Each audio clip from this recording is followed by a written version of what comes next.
There is one strategy that seems to be working. Chinese people in China seem fairly sensitive about how their country is being perceived from the outside, but they don't really have a good pulse on that because their internet is blocked off from the rest of the world. Hello, family. Welcome back to the African Diaspora News channel. I am Wongel Zelalem, and we're back with another Natasha Doll story, but this time there's an update. The recent update is that the Chinese government is getting involved and they are putting the people that are doing this in check. Some of the things that they did was, first of all, they banned the Natasha Doll in schools. Secondly, they have been cracking down these videos that were being posted on Red Note. That's where, by the way, it was going viral. So people took it from Red Note and posted it on our side of TikTok. That's how we were able to find out what was going on and how this was trending and what they're doing. They've been cracking down and they've been removing videos that were posted. And the third one is they are educating their citizens as to why this is wrong. It is crazy to say this. Like, the government has to teach their citizens that this is wrong. Like, what you are doing is wrong and stop it. So they've been posting articles, public announcements basically to try to educate the people that what's happening is wrong. But, and this is a huge but, from what I just learned, yes, they're saying it's wrong, but not for the reason that you might be thinking. Okay, so you might be saying, yeah, of course, is going to entice or this is going to encourage violence against Black babies, Black people, right? No, that's not what they're teaching. They are focusing on the violence side of it. And they're saying this will promote violence, so stop it. Not racist, like they're not touching that part. They're not teaching their citizens about how racist this is. They are announcing this is going to desensitize you. The government was saying this is going to promote violence against children, not Black babies specifically, because this, for some reason, as I told you, even though these dolls came in different shades and colors and races, this one doll was the one that was being used to do this deplorable things. So the other thing was there were a good number of Chinese people that were saying this is wrong. So these people were being dragged through the mud. Basically, they were being accused of, there's this word people like to use, woke, right? But there's this Chinese man, I believe he's American, like Asian American. He's kind of like a comedian on TikTok. So he was talking about how he's never been to China, but since his audience have been bothering him to talk about this, he touched on this topic. And I thought he brought an interesting perspective that I did not know about the Chinese. I received a few requests to talk about these black Natasha dolls that are trending in China. I don't know if they're still trending, but they were trending at some point. And if you don't know, it's these dolls that look like this. And there's been a viral trend to like throw them on the floor and smash their heads, run them over with cars, fill them up with water and like slice them open. It's awful. Like it's clearly very awful. I lived in China. I'm not on the Chinese side of the internet, so I only found out about these dolls at the same time as the rest of you. It's situations like this that come out of China that I think make a lot of us in the Chinese diaspora realize how different we are from Chinese people in China. Because for us, like, this is obviously racist. This is clearly racist towards Black people, but Chinese people in China just don't see it that way because they don't experience racism. But my thing is, you can argue the same thing about continental Africans, the ones that have never traveled or left the continent or their own countries.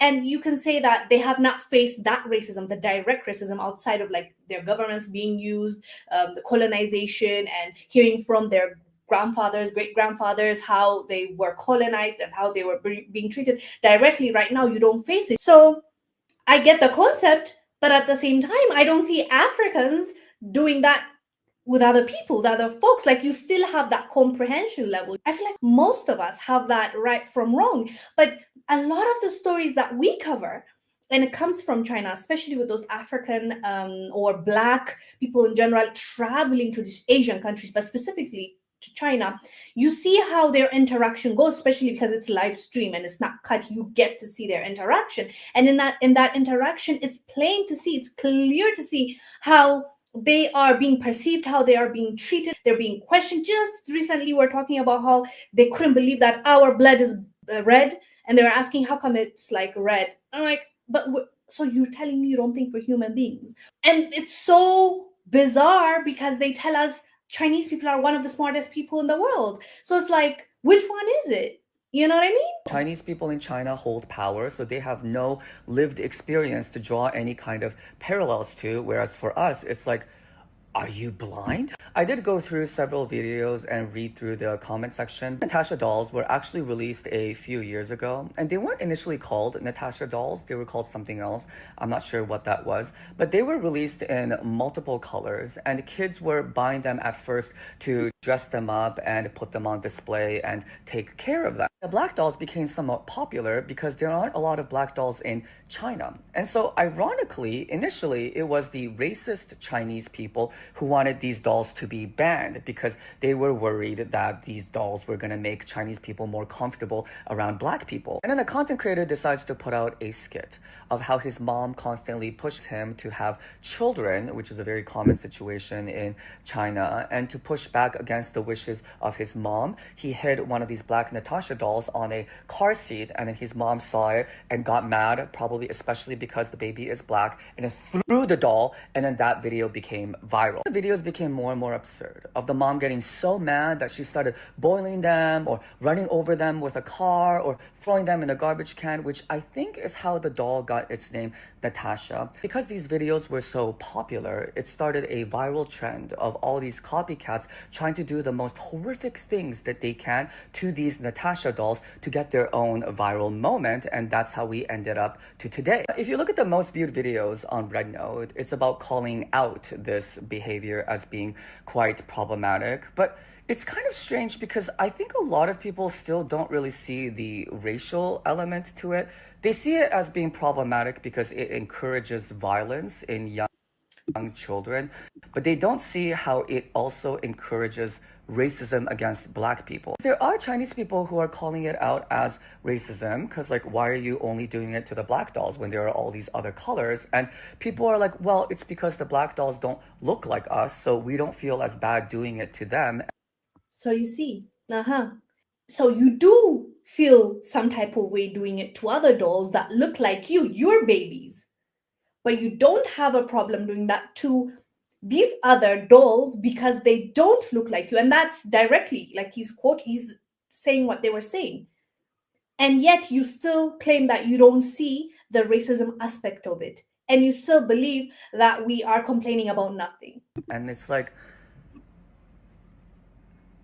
that's racism. Now, the government has intervened to clamp down on this behavior, which I guess is one of the advantages of China. They are now banned in schools. These videos are getting taken down, and they've released a number of articles and videos about why this behavior is problematic. But once again, they are not approaching it from the racial angle. They are approaching it from the angle of promoting violence. There's been backlash to this as well. People are like, well, why are you all concerned about the abuse of dolls but not abuse of animals? And so there's been quite a bit of pushback as well. But there is one strategy that seems to be working. Chinese people in China seem fairly sensitive about how their country is being perceived from the outside, but they don't really have a good pulse on that because their internet is blocked off from the rest of the world. A lot of these upvoted comments are warning Chinese people that this kind of behavior is not going to be received well from the outside, that black people in other countries are really not going to like this. So even if you don't understand why it's wrong,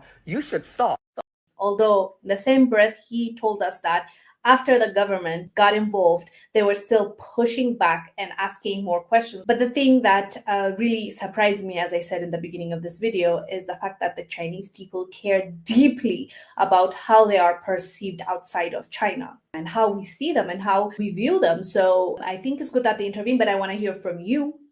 What are your thoughts about the Chinese government banning it in schools, educating their people? It's so hilarious. In 2026, the government is educating its people, telling them that this is wrong. So thank you so much for watching, for the conversation. I'll see you next time. Stay blessed.